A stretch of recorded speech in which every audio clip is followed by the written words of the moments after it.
original Aboriginal Outlaws, and I want to give all of you an opportunity to introduce yourselves. Sego.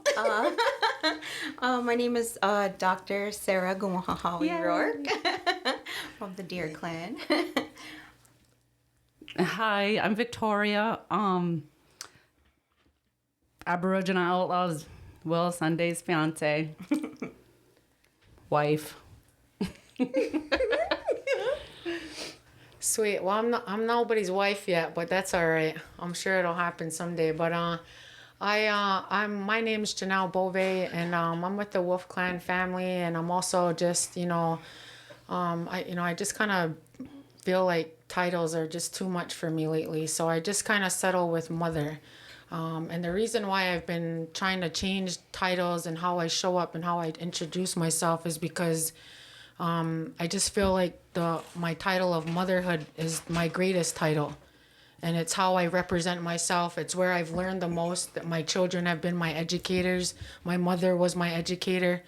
And so I just feel like if I show up with the integrity that I have as being a mother, and I amplify that in these places, like maybe other women will remember that they're mothers, and we carry our motherhood into our work, into a lot of those places. And I just feel like where I'm at with my children and adolescents right now, there's a lot of turbulence, and that's designed that way.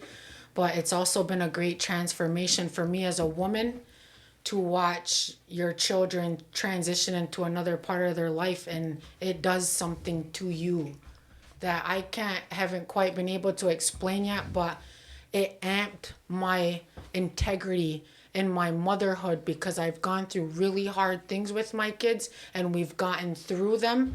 And that's the power of family, the power of a mother's love, and the power of just us trying to do some of that. I went way past my introduction, so I don't even know. You better cut me off here, pull the plug. But yeah, I just wanted to say, a little bit about that I'm really proud to be a mom, and just really proud to sit with you ladies and, have the opportunity to lean in with all of you. So I just wanted to say Nyawa Goa for, meeting us at the table and, just being the best women we can be today. And that's exactly what we're supposed to do. Yeah. And then there's me, your favorite pleasure doula. No, just kidding. Always here, always up for adventure. The reason we're here, I went to the doctors and to get my IUD out, Mirena IUD. I went to 2 doctors, one local and then one not local. Both experiences were odd. They basically said, why do you want to get your IUD out? I'm like, well, because I want a period back. I feel like it's unnatural not to have a period.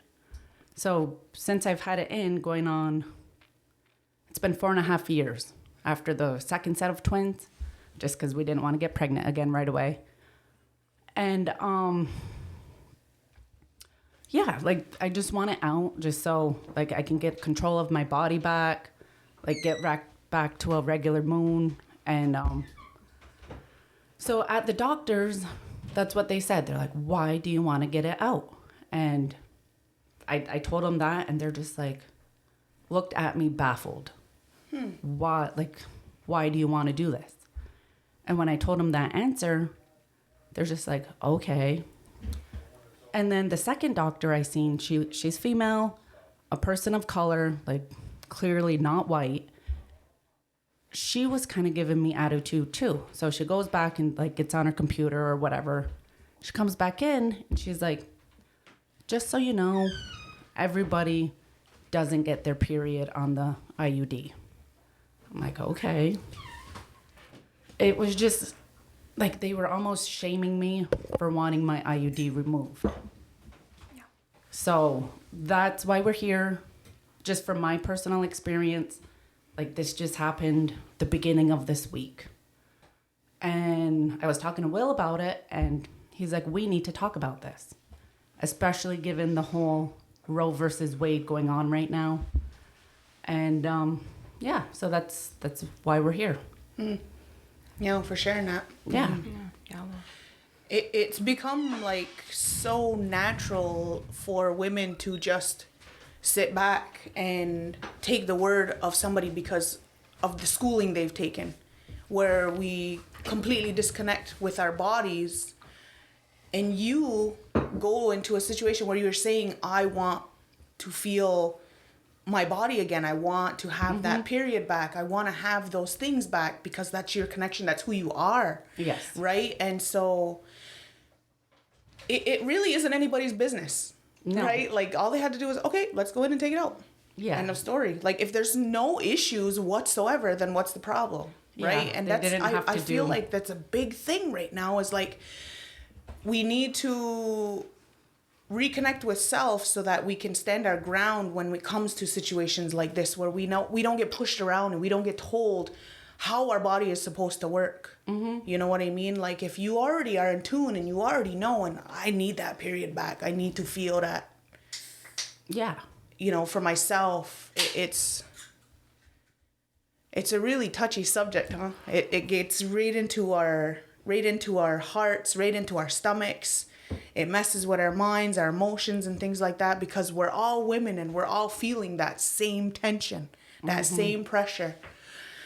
I don't know. It's a pretty crazy world that we're living in right now. But it's not at the same time, because I'm like, hey, we can do this, and that, and we can have female doctors. You know, for me, it's interesting that this topic is coming up right this second, because I'm actually up for a position where I'm going to possibly, if I take the position, I'll be teaching upcoming doctors about cultural sensitivity and how to teach our people and our upcoming doctors how to treat our people in a good way, so then they're not coming to our people with these stereotypes or these judgments, because that's what happens. Like, I'm in the situation where I'm moving to a different women's health care provider, because every time I come to him with fibroids and cysts, he's saying, oh, you just need a hysterectomy. I'm like, I'm 40 years old and you keep telling me I need a hysterectomy. And he's done a surgery on me already and he did nothing. He opened me up to look for a cyst. He said, oh, the cyst remedied himself. 2 months after I've had this problem and I'm anemic, and he's like, oh, you are... there's nothing wrong. I can't take out the fibroids because they're too deep, so you just need a hysterectomy. And I was like, you're trying to take out my entire female reproductive system because you can't fix me, and that's your only resolution. And then I went to another doctor and she said, he's crazy. Why is he just telling you that that's what needs to be done? And it's triggering because it's rooted back to the times right up into the 90s where they sterilized us. And it's like, we didn't know, we were blinded by this colonialist system in the medical system, that systemic violence of we don't have to make our own choices and we aren't human.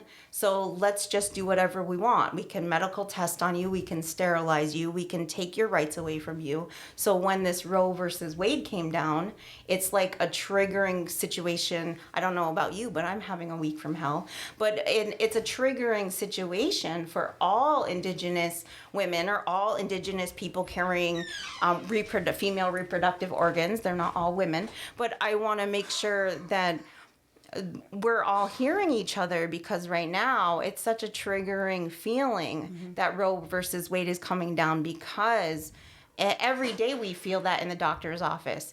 Every day we feel that when we're talking to healthcare providers, because they don't hear us. They don't hear when we have pain. They don't hear that we're using our traditional medicines. They don't want to try those options. They don't see those things. And they're not taking us seriously when we say, no, I don't want to go that route. I have a doula. I want to keep my placenta, X, Y, and Z. There's all of those different areas because we're so holistic in our traditional medicine and we're rooted. And I'm getting goosebumps because we're not alone in that. And if any woman is listening to this, any self-identifying woman, any trans woman is listening to this and they're feeling that, it's really just, it's the heaviest thing to have to carry when you're in a doctor's office. And I feel like we're all feeling that. Yeah, most definitely. I agree with you. I got your goosebumps too. Yeah, I did too. I did too. Yeah. No, that's good. I just wanted to, lean into a little bit about that, Victoria. I actually had the same experience with having an IUD in, and I think like waking up, this is what's nice, is the questioning on your part. Mm-hmm. So how many times did I not question what the doctor was giving me, or how many times did I not take into the account that this was like a little bit deeper than them looking out for my health, right? And then me feeling inadequate because I'm not a medical professional, and then make me feel like I don't know my body, or I don't know what's good for it. And I think that for me, like wanting to have a period was really important, like, because for one, I thought I was going to get a mustache if I didn't have a period. And then I was like, for two, I was like, you know what I mean? Like, there's something wrong here. Like, something's supposed to be released, and yes. I'm supposed to be intimate with my blood, and I'm supposed to be, like, connecting with it and looking at it and, like, getting, a better understanding, because I didn't have that growing up. Nobody sat me down and said, this is your period, this is what it looks like, this is your light flow, this, it was just hurry up and don't get pregnant and get on birth control and give you the shot, stick it up, put it anywhere, and it's just like after a while I felt like my body was all messed up because I wasn't regular anymore. I felt really out of balance. And so what I think is great is the fact that you as a woman at this stage in your life and in your relationship, and having a partner that is like fully on board with you and your sovereignty and your body is a beautiful thing, because we've had enough conversations about the land and the body and women. And we know, right, historically, like our bodies have always been under attack, and just kind of amplifying, I think, too, the things that we've seen on the northern portion of our communities, because there's been a huge surge in neglect in the medical field towards Indigenous women, like across the continent. So why are they not treating us with respect? Why are they not treating us at all sometimes, or making us wait, or judging Indigenous women for the conditions that they're coming in with, right? And like profiling us for that. So I think that like all of those things are really important. But the main thing is that it's support. And what's great about it is now we know better, and we're like, hey, wait a minute, you think you're gonna like try to control me with this? Well, let me go back and talk with some women. Let's be public about this. Let's strengthen the sisterhood around our blood and our bodies, because that's literally our line of defense.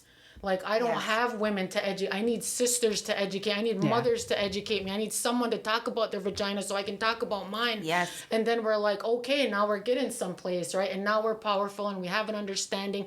And that's the point, is we really genuinely want women to feel like they're not alone in these situations, that they always feel bullied or outnumbered or inadequate. And that's what really, I think we're biting back on. We're like, no, like, we're pretty in tune with ourselves. We have knowledge. We have natural intelligence and brilliance. Like, and I'm learning to trust that. And I think that's important, because that's actually directly against the institution, right? And so I think, and because the medical field is rooted, a majority of it is rooted in that, we're going to be up against that, but we're getting better. And that's the main thing, is we're getting better at getting better. And our girls will now be strengthened, and our boys are going to be strengthened in the fact that, you know what I mean, this is a collective thing, because I'm sure, it must bother your husband to know that, the vessel that's creating his children and the medicine that you are making together is impacted by their inability to treat you with the dignity and care that you're entitled to. Mm-hmm. Wow. Big time. Yep. So, thinking about my own personal experience, when you were talking about your doctor, right away, first thing, hysterectomy. Yeah. And we had 2 miscarriages back to back, and I had already had 4 children. I had no issues whatsoever, and that was their first thing right away. Yep. Right away they want, and I wasn't even 40 yet. Like I think I was like 35 or something like that. And we're gonna give you a full hysterectomy. I'm like, wait a minute, and like she's saying too, like that's our vessel, and you're just gonna take that away from me without even like checking to see if there's something wrong or there's a fluke somewhere or something. You're just gonna come right in and just yank that right out. Like, imagine the grieving process for the women who had no opportunity to stand their ground, right? To stand their ground and to voice their concerns and their questions and things like that. And they just were taken advantage of, really. Just taken advantage of and taking that away from them, you know? Like, or just trust their doctor. That actually happened. Not to me, but a really, really close family member. My mother, after she birthed me, I was a large baby at like almost 10 pounds. She had me vaginally, but she said because I was such a large baby, this is her words and what the doctors told her. Again, this was 34 years ago, that during birthing me, I apparently took all of her uterus, or I took something. Boom, they gave her a full hysterectomy. And I don't even know if she had the chance to voice her and advocate that she didn't want it. Because, again, this was 34 years ago, so she's like, okay. So that's like hysterectomies. That's why does it have to be that way? Mm-hmm. Mm-hmm. And can you imagine the support back then, going into early menopause at that age? Exactly. Without any kind of mental health support, because of the stigma surrounding mental health at that time, 30 plus years ago. Yes. I mean, that wasn't there was none of that. There wasn't any of like after labor depression support. No. Like, there's none of that. So can you imagine what our mothers went through after they had children, even? Like, those kinds of things, like the stigma and the shame surrounding women and their vaginas is so heavy in all of our communities, not just Indigenous communities, but for all women, that it's just it's probably, I don't know statistics, I'm not much of a statistics person, but it may be one of the leading causes it may be a leading cause of suicide for women, because I've seen that on a lot of social media, where there's mothers who have children, or there's mothers who have those issues and they're treated incorrectly and there's no one to talk to.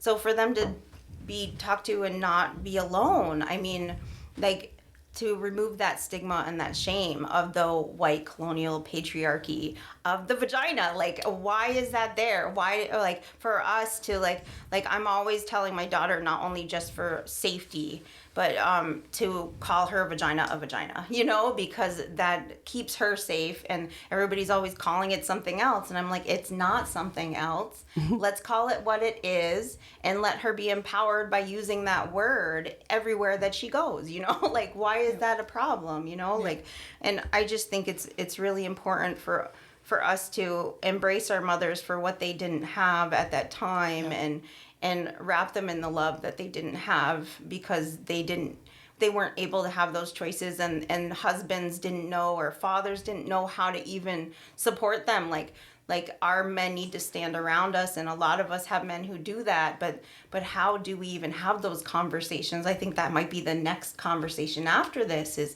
like, how do we even bring them into that circle to support, because that's needed as well, you know, to like remove the shame and have comfort to support the women. Mm-hmm. Definitely. That's a really good point. When I think of that for myself personally, I always think of like, what would I have needed? Mm-hmm. What would I have needed for the comfort? What would I have needed for the support and things like that, right? So like, I have an 18-year-old daughter now, and it's my first 18-year-old girl. I just keep going back to, you know, giving that support and that encouragement and that love regardless, no expectations, nothing, right? And to keep her in her own power, right? This is your body, this is who you are, right? And same thing with the explanation of the body parts and being proper in what you're saying, right? Because of the way I see it, when we call our private parts something other than what it is, it's because it makes somebody uncomfortable. Mm-hmm. Right? And if you teach them when they're this big that it's a penis, it's a vulva, it's a vagina, it's a clitoris, by the time they're that old, it ain't gonna make them uncomfortable, because they're gonna look at it just like another body part. Mm-hmm. So I actually have a kind of funny story about vaginas with our daughters. Our older our oldest set of twins, they were going to Head Start. So they were 3. And we were the same way. We've always referred to the vagina as vagina. So they've always referred to the vagina as a vagina. Nothing, well, it was vagina because they couldn't say V. And I was actually working at the Head Start while the oldest twins were going to Head Start. So I get into work. I was working like 10 to 2 or whatever. Teachers bombarded me and they're like, Victoria, your daughter said her vagina hurts. I'm like, okay. And I'm like, I'll go grab her. And I brought her to the bathroom. It was nothing. She had been on antibiotics. So we all know what happens with antibiotics. You get a little bit of a yeast infection. So that's all it was. Everybody was asking me afterwards, how's your daughter? Is she okay? I'm like, yes. And then her teacher actually came up to me and she's like, I have never heard a little girl her age use the word vagina. She's like, it threw me off. Granted, she was a new teacher. She was, I don't know, in her early 20s. But just, she had never heard one of her students call her vagina a vagina. Now imagine if she called it something else. Exactly. Maybe they would have dismissed it. Yeah. And just thought of it like, meh. Yeah. My cookie hurts. Or bug or... That's weird. Okay, keep playing. Do you know what I mean? Yeah. Like, to give them the permission to utilize the actual pronunciation, the actual words for Yes. your body parts. Like, that's power in itself. Mm-hmm. Because it makes us not be shamed of our own body. That's the first thing. Right away, we think dirty, right? As soon as you see a kid this big putting their hands in their diaper, first thing you're like, Zati, that's dirty. Does that stay, Elise, right? Get out of there. Well, you already took that fire out of that kid at 2 years old because you told them their body is dirty. You know what I mean? So I always was like real mindful of that because I remember doing that when my oldest was real small. And it made me uncomfortable. So I said Zati, right? But then as I had more kids, I was like, just go do that in your room when you're done. Wash your hands. No big deal. Let's not make an issue of it, right? Mm-hmm. And now all my kids are very open in a private setting about their bodies because they have that voice for themselves and that control for themselves. And they can identify when areas are hurting or issues or anything like that, right? So... And if they can't talk about it, they can't ask you questions about it. They can't feel comfortable having conversations about it. And that's how you get unexpected pregnancies, because they're engaging in things that they can't talk to you about.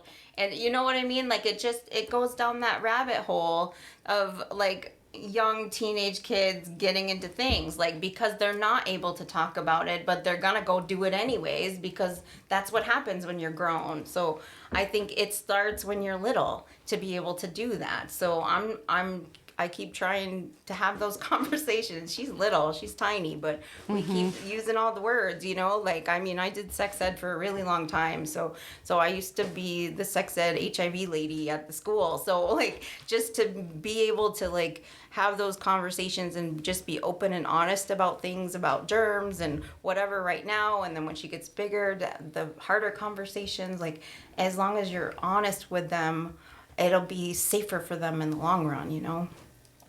Yeah, and that shame plays a big part. I think especially if it comes from your own matriarchs, right? If it comes from your own grandmother, if it comes from your own, you know, your own family, then you just adopt it. You inherit the shame, you inherit the absence, the void, all of that. And like, I know, especially like for my mother too, it was hard for her to get medical attention or help when she needed it with her body because she had experienced sexual abuse, which prevented her from getting checked out, which prevented her from, you know, doing a lot of things to avoid the situation of having to open your legs and have somebody back in your vagina with, you know, not much, right?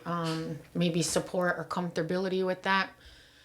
And then, you know, also then, like, even in her death, you know, I remember, like, same thing. She had cancer in her uterus and they wanted to do the hysterectomy, and she went in there for the hysterectomy and she called me from the hospital. And she was a home aide, a nurse's aide for years when she was younger. And she said that that the medical staff over there were washing her in cold water. A man was washing her. There was all these things that she knew shouldn't be happening, but she couldn't say anything. So she was telling me, can you come here? Like, they're being mean to me. Like, they're not treating me right. And I flew up to Kingston, and by the time I got there, she was in a coma for a month.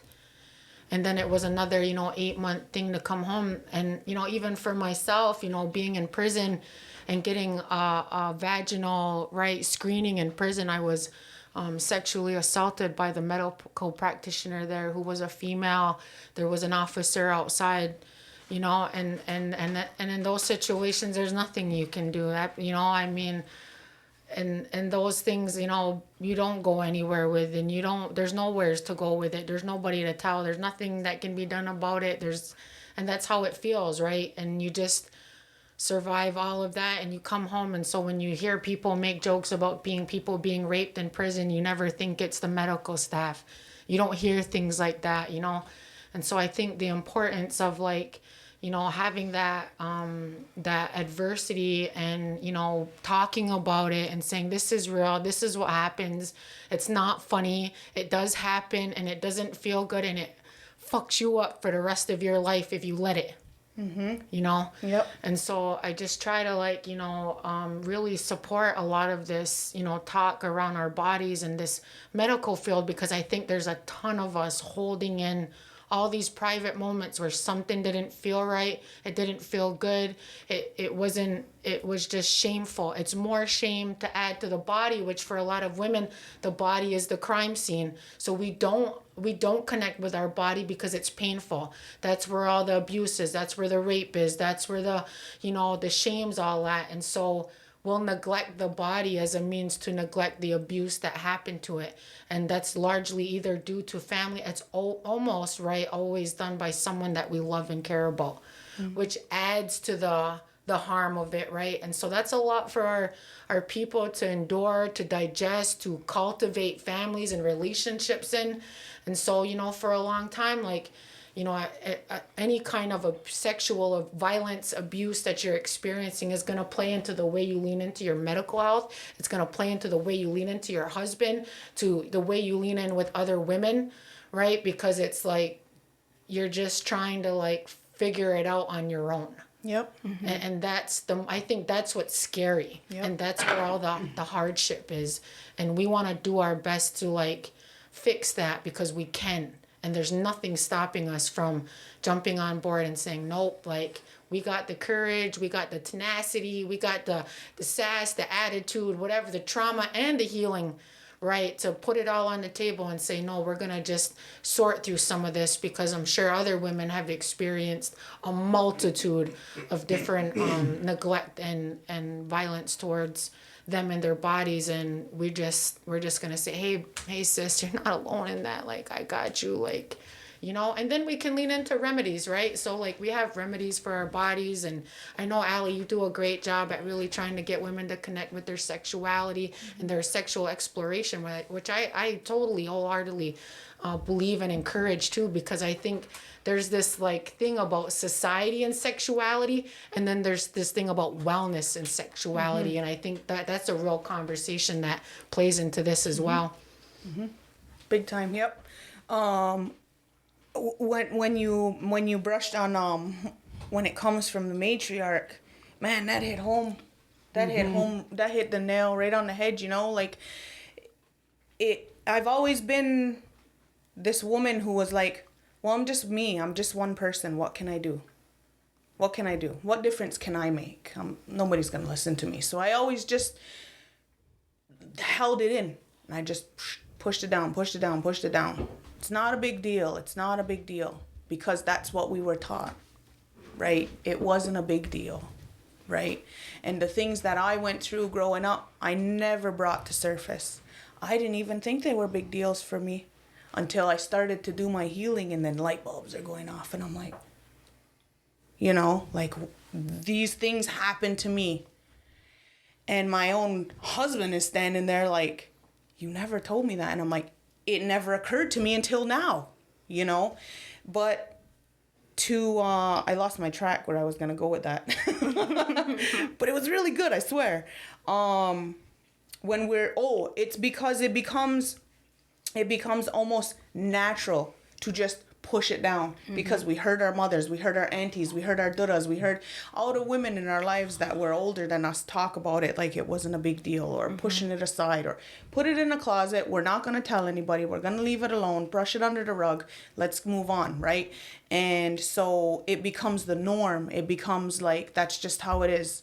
And you got your SOL pretty much, right? And you just move on with life. And then for me personally, I was like, it stops with me. I'm not putting all of my crap on top of my kids because they don't deserve that, and they deserve to have more. So that's when I started to realize, like, I am one person, I am one woman, but I have my little crew behind me, and they're gonna have spouses, and they're gonna have kids, and it's gonna become this ripple effect. So what can I embed into these kids' spongy little noggins so that it can grow and grow and grow from there, right? And I mean, like, you got it right there when you said when you start hearing that right from your matriarch. Like, what do?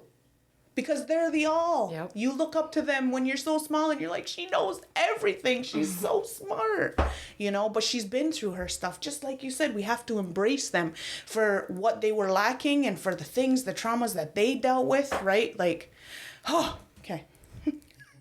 Well, it's so true with the matriarch. Our family, we have family meetings and sit downs with our children, and I've had to assist our children with their monthly periods, proper hygienic ways to do it, and dispose of sanitary napkins, keep a proper hygienic body. And I realized in me teaching our children, I was never taught. It was just like, when I got my period, I was like 11. I went to my older sister. I never went to my mother because it was like, oh my God, I'm bleeding. Sister, what do I do? And she like got me a pad and showed me how to put it on my underwears, and that was it. And then it was like, she's like, what do you have to tell your dad? Basically, like, I'm a woman. Mm-hmm. And I remember this little 11-year-old me, I'm like laying in bed and I couldn't, because it was almost like I was shamed because I became a young woman. Mm-hmm. But I was 11. Mm-hmm. Like, I'm a child that got her period. And like, to tell my dad that I got my period just felt weird. I mean, I love my dad, I love my father, but I don't know, like, it was weird. Mm-hmm. And then she ended up telling him, and he's like, okay. Like, okay, it's nothing. But just the fact of me, like, almost being forced into saying it I felt shame. Mm-hmm. Yeah, shame is deeply embedded in us, and it's such a hard thing to break. Mm-hmm. It's such a hard, traumatic, and everybody's shame is different, right? So it's almost like, well, how do I address your shame if I can't even address my own, right? Or how can I help you through yours if I don't even know how to help myself through mine, right? Like, it always starts with self, right? When we start to give ourselves that power back and feel that strength from within, and to allow society's shame, BS, and throw it out the fucking door, because I'm so sick and tired of it because of what I do with my line of work. I'm so sick and tired of the taboo. Like, don't you want to have healthy sexual relationships with yourself, with your partners? Like, I don't understand that. Why is it so... Anyways. Yeah, I think especially, like, as mothers, right? Like, motherhood kicks in. It's a whole other level of knowledge and perception when you are now responsible for another being's intelligence and awareness and cultivation. And it's a lot. And I think what's beautiful about children is they constantly push us to go beyond what we know, what we had. And I think that, what's wonderful about it as all of us as mothers, right, leaning in, is like, we know that if we can do this now, we've done the work for our daughters so that they don't have to be fresh to this. They can be well-skilled, well-informed, intellectual physicians of their own bodies, and that they don't necessarily need to be, established by the institution, which I'm sure, there's medical, information out there that's science and helpful and all of that. But we also have our own knowledge and our own remedies and, like things like vaginal steaming or, all the ways in which we show up together. Like, I love that. You know what I mean? I love that. That's us getting creative and saying, like, no, this is how I want to feel my body right now. So, like, my thing is, like, I always like to highlight the nipples. I don't know, like, everybody talks about vaginas. I'm always like, my nipples are real hard for this, and everybody laughs, right? But I'm like, how come nobody talks about the nipples, right? Like, why are we always just talking about, we ain't talking about nipples, and what are we talking about, right? So, I don't know, I love my nipples, like, I don't know if you love yours, but, like, I got a great relationship with mine, you know what I mean? But, like, why are we not saying that, right? Like, girlfriend, like, those are some nice nipples, like, good for you.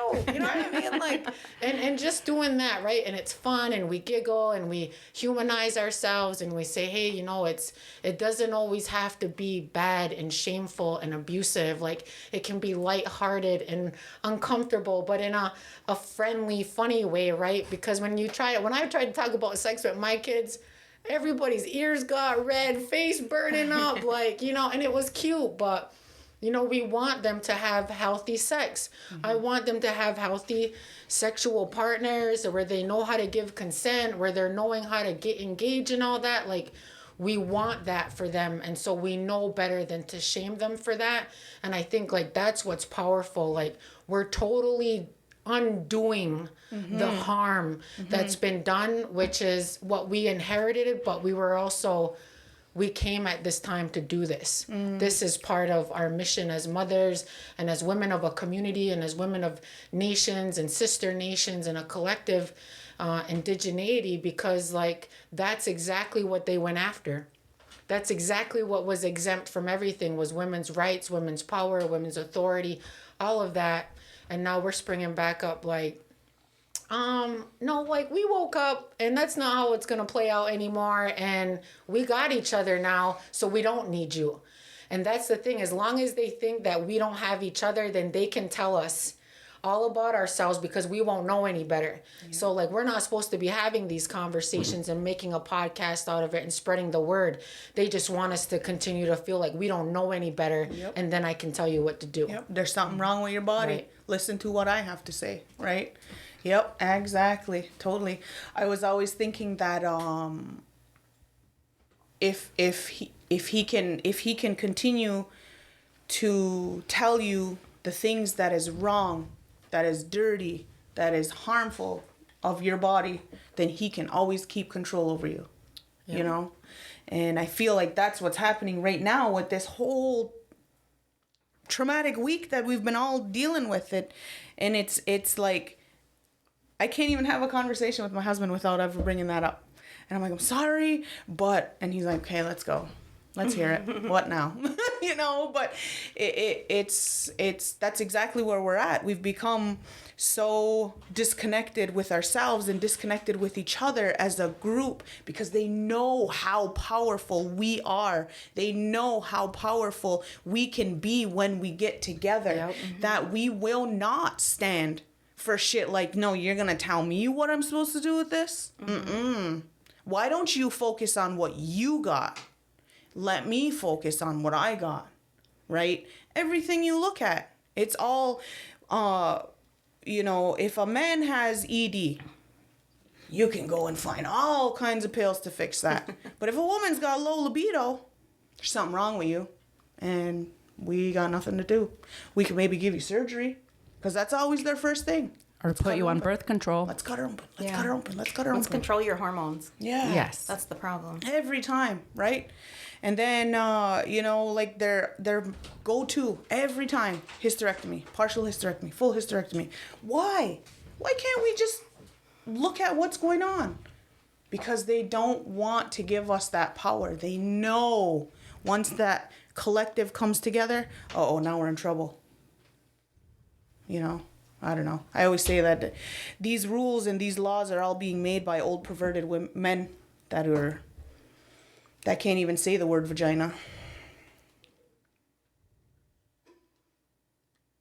Yeah, I felt like, oh, go ahead, Sarah. No, it's just real. It's like since the beginning of settler colonialism, their plan was to wipe out the power of Haudenosaunee women because we were the stronghold in this land. Like we were equals on this land. We were teaching them how to live here. We were teaching them what they needed to do here. And so they came here and they said, oh no, we need to control this collective power. We need to control their minds. And so let's see what we can do to make sure that they don't have that power anymore. Let's take it back. Let's squash that. So that's what they're doing. And you can see it all the way across the board. Like, let's take away their rights to their own vaginas and let's make guns more powerful than anything. And like, it's just one thing after another. Like, let's pay them less. Let's like not let them get to the highest pay wage. Like, it's just every single thing. Like, there's more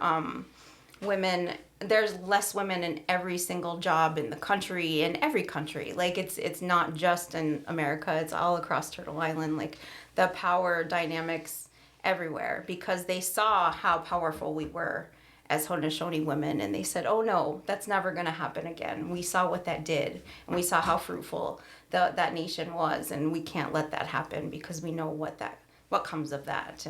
And I think our women scare a lot of them because collectively we have the knowledge. We are the traditional scientists. We know how to pick the medicines. We know how to create our own ways of healing, and that knowledge and our power is so dynamic, and we radiate that outwards into our families, and we heal each other that way, and it's just so important to hold on to that. And as disheartening as Roe versus Wade is, as a sovereign nation, I don't think anything is going to stop our women from taking care of our young women, from taking care of our women and their sovereign bodies as we're connected to our people and our land. Like, I just don't think that's ever going to happen, and let them try and stop us from taking care of our women. Yeah. Like, it's not going to happen. What were you going to say? I was going to say, I think there's this like mentality of ownership. Yeah. Right? Because like you'll even find yourself, and maybe you have experienced this or not, but like, you know, I could say how many guys have said, oh, that pussy's mine, right? That's mine right there. I own that. That's mine. I'm the owner. I get to decide what goes, you know what I mean? And like some, you know, when you don't know, you think that's cute, right? Like, oh, okay, you know what I mean? Like, and if, you know, you're looking for someone to like, you know, take you in or to want to claim you or to say, you know, like, sometimes you don't know what to do with that, right? And then all of a sudden they're like, oh, wait, that's your mentality showing up, right? That's you saying you own me, you own my sexuality, you own my sexual everything. And I think like sometimes even with like, you know, our younger girls, you know, maybe not knowing, you know, because it's hard for teenagers to talk to their parents. And that's why we have sisters and aunties to step in and have those conversations with them. But I think like for the most part, what we're up against is this mentality of ownership and property and all of that. And I think like, you know, just seeing how insidious it gets, right? So if that's our environment, and if our young girls are just being spoken like that by male partners, that and that's all they know, then you just follow suit, right? Yeah. But when you have a dad or you have an uncle or you have a big brother leaning in or somebody going like, no, like that's not what happens, and no, they're not going to treat you like that, and if somebody does, I'm going to do something about it, you know, I think is really important, because I think a lot of this actually has to do with not the health and well-being of women. It has to do with a reflection of the health and well-being of men. And that's why we're in this situation, because our men are deficient and inadequate in a lot of their emotional intelligence. And that's what they're going after. You're coming after my hormones. You're coming after my emotional intelligence. And that's what makes me love my kids. And that's what makes me go to work in the community. And that's what makes me want to have sex with my partner. And that's what makes me, you know what I mean, want to fight. So all of that, this whole world is engineered to be fueled off of emotion. This is why we have it. And so women's emotion has been dehumanized, it's been minimized, it's been eradicated, it's been all of these things. And yet it's the most powerful thing that we have, and we're constantly scrutinized for it. And I really like that women are taking their emotions back, not just their vaginas, but their emotions back too. And like saying like, listen here, mother, like I'm going to feel what I need to feel, and I'm going to process this, and I'm going to identify it, and I'm going to be accountable to it. And I think that feels a lot better and a lot more nurturing and humanistic than us constantly being these materialized, commodified, objectified, pieces of property, and it's the institution. Like you're constantly a property of the state in some shape or form. And that's the way they like to keep us. Right. But we're like, look at the institution of marriage. Yeah, exactly, right? As far back as it goes, you become his property. Yeah. You take his last name, right? That was my mistake.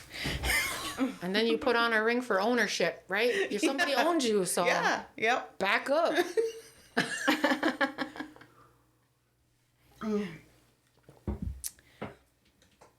Anyways, great discussions, ladies. Oh my God, you guys are amazing. I was so excited to be in this room with you guys. I like when you said earlier about coming back and having further discussions, bringing up more topics, because they need to be voiced. Because if there's any women out there that are listening that feels alone, right? I feel like I have all these emotions and all these things happening to me, but we don't talk about it. So they feel like they're alone. Yeah. Same thing with like women who go through miscarriages. Nobody really talks about it. So they feel all alone when they're going through those things happening, right? Or when women have, abortions, they don't talk about it because it's completely stigmatized. Well, we should talk about it because we are a force to be reckoned with when we get together. And we need that support among each other for those situations, all the things, the victories, the traumas, everything, right? And we should be celebrating all of the life's moments, And I think one other thing that I keep thinking about is like, not everybody has an auntie or a sister, but I feel like there should be someone to go and advocate for these young women when they're in the doctor's office, or who can help them speak up when they have those questions, because not everybody knows what to say when they're going to their pap smear, their gynecological appointment, and they're sitting in there and they're like, do you have any questions? And they're like, I don't know what you just did to me. Like I feel like there's those people who are just speechless in that room, and they really don't know what to ask or why, or like even having like 101 classes before they go to that appointment so that they can understand what's happening and like how to move forward, because nobody wants to like choose a birth control without really understanding. And I know there's a couple of really amazing doulas in community who have the information and pamphlets and those things that they could give to young women before they go to those appointments, and to ensure that there's a proper education so that they're not in a doctor's office just feeling that fear and that it feels like you're getting assaulted instead of just going to an appointment. So I think that is really important to have somebody to go with you or someone to talk to prior to that kind of a thing. And then calling out healthcare providers who are putting you in violent situations or not listening to you. I mean, if we're all having these kinds of situations and we're not speaking up, who do we talk to about that? And how can we make a difference? Like, what kind of action can come from this? I mean, if there are other women outside of this room who've been told, you need a hysterectomy, or no, I don't want to take your IUD out, like that in itself is a systemic problem. Mm-hmm. What is going on in our local clinics that is not working for our people, and why are they being judged? Why are they not getting the services that they need? And what can we do from that? Mm-hmm. Mm-hmm. Excellent. Well, I wish what you just said happened like before I got my own IUD. Yeah. Because I chose it thinking, oh my God, it's going to be so great to not have a period. And then fast forward to 4.5 years later, and then now I have a hemorrhagic cyst just because I'm not able to expel. Mm-hmm. I'm not having my regular period. Mm-hmm. So I'm blocked. And what this hemorrhagic cyst is, the doctor explained it's the egg coming, and because it has nowhere to go, meaning through a period, it formed into a cyst. And I knew I had it because I'm sure every woman, every person, well, I do, like, I feel my body, I feel my uterus, like, because we are the ones that know our bodies the best. Yep. Yeah. So you have to explore it. You have to feel your body to get in tune. So I'm like, oh my God, that's... At first I thought I was pregnant because when we were pregnant with the twins, I felt their, I don't know, zygotes, blastocysts. I'm trying to think back to biology, but I felt them on both sides. And I'm like, this does not feel like it was big. It was really super hard. So then through the ultrasound, it was discovered. That all came because I got on a birth control I didn't know anything about. I didn't research.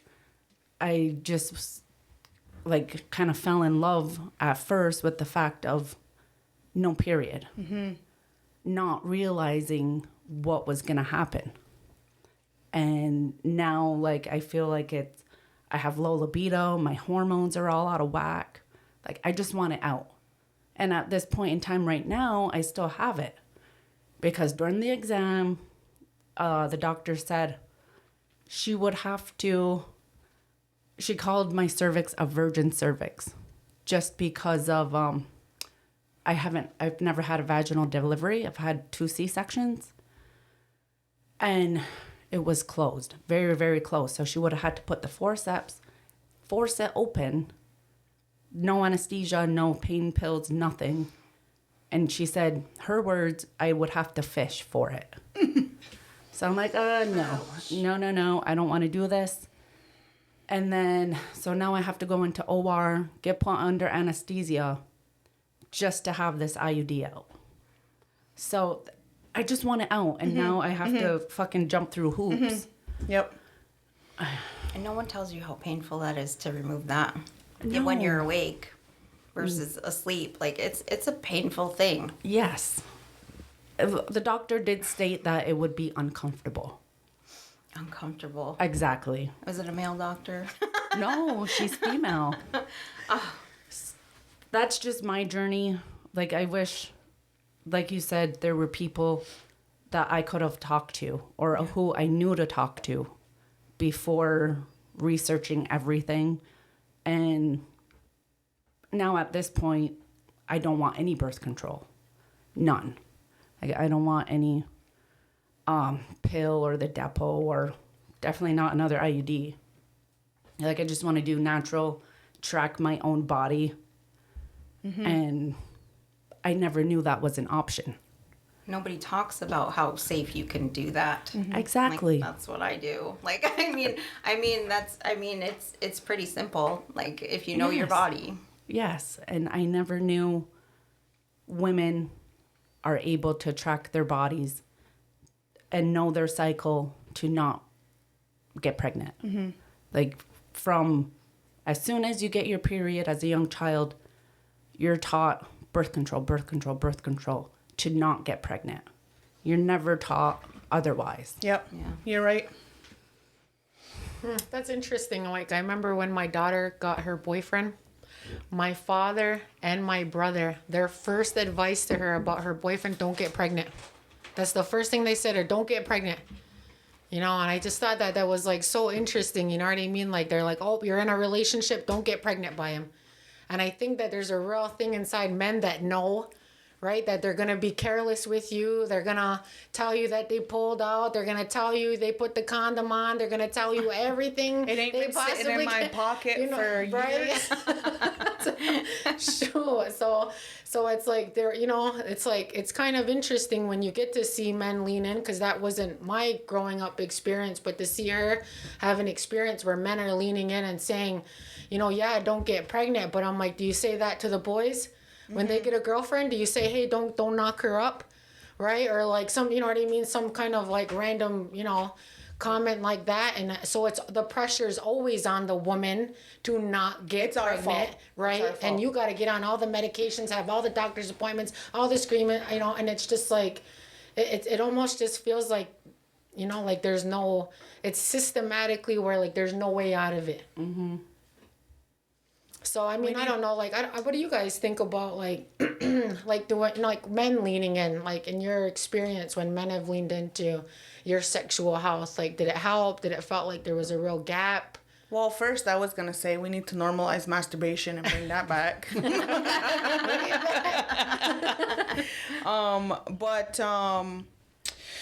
So with my personal experiences, I never had no conversations. I had to figure shit out on my own. Mm-hmm. And when I did bring it up to family members, it was a joke, and it was ew, and it was, you know, whatever, right? And so, and then I had my first one, and by myself. I got pregnant by myself, and I did it all by myself. No. But that's the thing, like, right? Like, do you leave it in, and then what? See you later? That's what the society we live in, right? Like, that's supposed to be normal and what, high-fived? You know what I mean? Like, come on. Like, there's got to come a point in time when everybody's held accountable, and it's not just put on that female. There's got to be some kind of accountability on the other side's part too. Do you know what I mean? So when I think about from my own personal experiences, and they have it's always make sure you're on the pill. Do you have a condom? Fucker, it's your dick. Why ain't you got a condom? You know? So I don't know. I've after I had my first couple kids and I started to feel, holy crap, I had children. Feel the power within my own self, and I started to embrace who I was, my sexuality, and all of the things, right? Then I was like, this is normal, right? But it's not, right? Women aren't open with themselves, let alone with their partners. And so I just wanted to open that up more, to have these discussions more, to normalize it, to bring it to light so that she can sit across the table and talk to somebody and she doesn't feel alone in all of the things female. Oh. Yeah, and as women, we can be very vicious towards one another. You know, we're very vicious, violent, like very violent with each other. You know, I think actually a lot of shame can actually come from our own, you know, women calling each other, you know, we call each other cunts, and we call each other, you know, all these other things. And so I think it's like also like that adaptation that we've also weaponized our sexuality towards each other. Right. And so so when we're talking about stigmatizing sexuality, right. And when a woman shows up with her sexuality, a lot of women will jump on her and beat her down, right? And be like, no, we don't want you to be sexually powerful, you know? And I think that, you know, oftentimes that is like probably, I think, more of worrying about what other people are going to think stops us more from doing what we need to do. All the time. And then fear. Yeah. And if you don't have nobody in your corner, like chirping at you, like, you know, don't pick that up. That's not yours. You know, you are powerful. Don't, you know what I mean? That's somebody else's perception of the world. That doesn't have to be yours. You know, and to distinguish like that, well, instead of picking up the behavior to defend yourself, you can just leave that person with that behavior and say, that's not mine. That's not what I'm about. And if that's what you feel like, you know, you're doing, then that's on you, but I'm not about all that, you know what I mean? And I think like we're growing in that, you know? I've been vicious towards women. I've fought with women. I've been violent. I've called them down. I've done all that.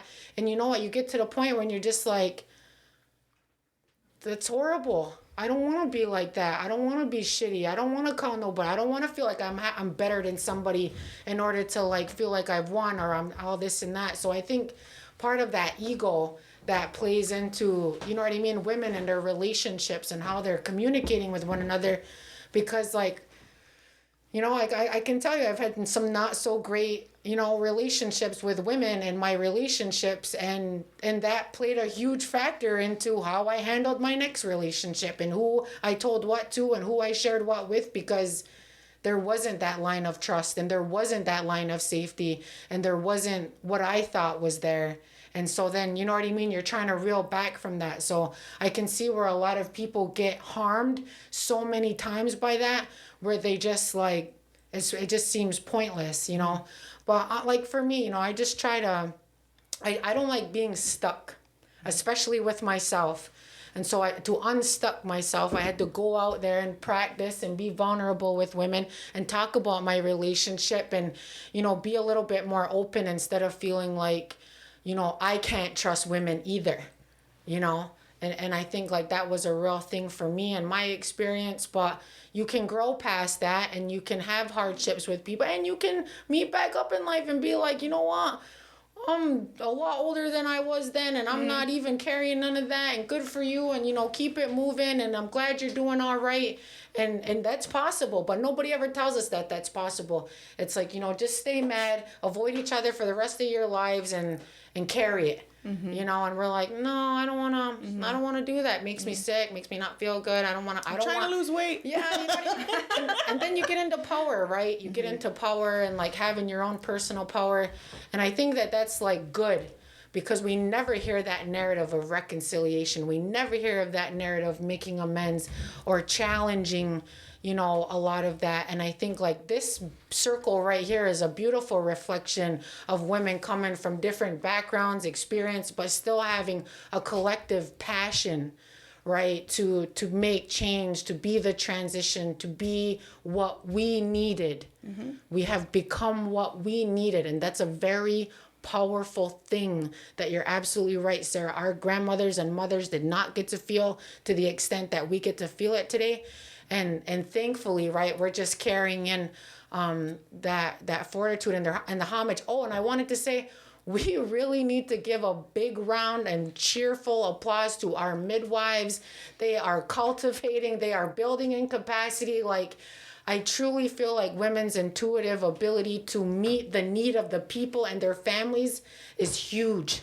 Because the way I've seen midwifery like flare right up in my own perspective has been like, this is beautiful. I love when I can call Jessica Danforth and say, hey, babe, like, this is what I got going on. And she's got me, try this. There's a tea for that. Here's, this medicine. And I'm like, oh, thank you so much. I don't need a medical card for that. I don't need, that's my girl, right? And so I like that women are now investing their time in those areas because they know the need is real and they've made themselves responsible to meet the need. And I think as long as we can get women to cultivate themselves to keep meeting the needs of the people in the community and themselves, because we're also doing this, we're not exempt from the people that we're trying to save, right? This is also about us healing ourselves and our experiences, and then, just making a collective conversation about it, which is beautiful. That's so beautiful. This is beautiful, and we'll all leave here and feel good about it because we all connected and we all talked about something that doesn't happen. And so here we are, like, rewriting the history for our girls that say, nope, Yuri Sta's got you. You know what I mean? We buckled down, all our girls, all our sons, and we said, nope, we're gonna have a healthier fire, and we're gonna get you close to the fire so you can feel the warmth of that. You can remember what you're made from. You can remember that you're 98 point something degrees for a reason. And I think that's the memory of freedom. People don't remember what it's like to be free. And that's a very real thing because we're not conceptualized in all of that. We're from the get-go, we're controlled, right? As children, sit down, be quiet, don't say nothing, don't touch nothing, all this and that. And you're like, I can't even be. And we tell them that till they're 18 and then expect them to go out into the world and have free-flowing thought and have an opinion. And they're like, why? Nobody ever asked me for it. I could give you my opinion. You're not going to listen. And kids across the world are screaming right now. The adults aren't listening. We're screaming about the earth and the water, and they're just worried about making more money and driving a better car. And you know what I mean? Just, it's all about capitalism. And so my thinking is like we've been taught to not look at our children, but to look at our children through a monetary lens. Look at your children through money. Don't look at your children through like that relationship, right? So the first thing we think is, well, I have to provide them with this, or they need the best of that, or we got it, you know what I mean? And it misses the total point with kids and their relationships. They're like, I don't even want all that. I really don't. I just want you to pay attention to me. I just want you to tell me the truth. I just want you to not prioritize other people's pain. That's what I say to my kids, right? Like, I've prioritized other people's pain than yours, and I'm sorry. You know, I'm sorry that, you know, you just seen me running out, and then when I get home, I'm depleted. I have nothing left. I can't even hear how your day went because I'm full of, right, trauma on a scale that I don't even know what to do with it half the time. And I come home and, you know, and I try to like pick myself back up and do it like that. So I think like the conversation with mothers and children and our vaginas and our environments and our men is just inclusive.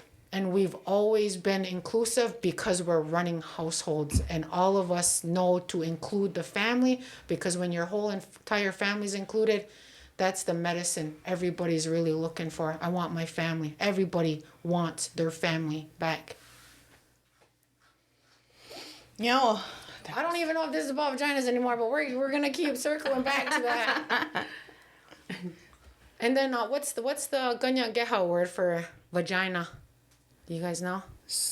Girls? Women? Ladies? Yeah. What is it? Skajisa or Skajisa, right? Skajisqua? Skajisqua. Skajisqua. I like it. Isn't it like beaver fur or something? Is that what that means? I think it's true. Huh? It's slippery? Oh, is that, I thought somebody said it means split canoe. I heard that too. Yeah. Right. Because they were too uncomfortable to say it what it really means. I like the split canoe way better. It's a split canoe.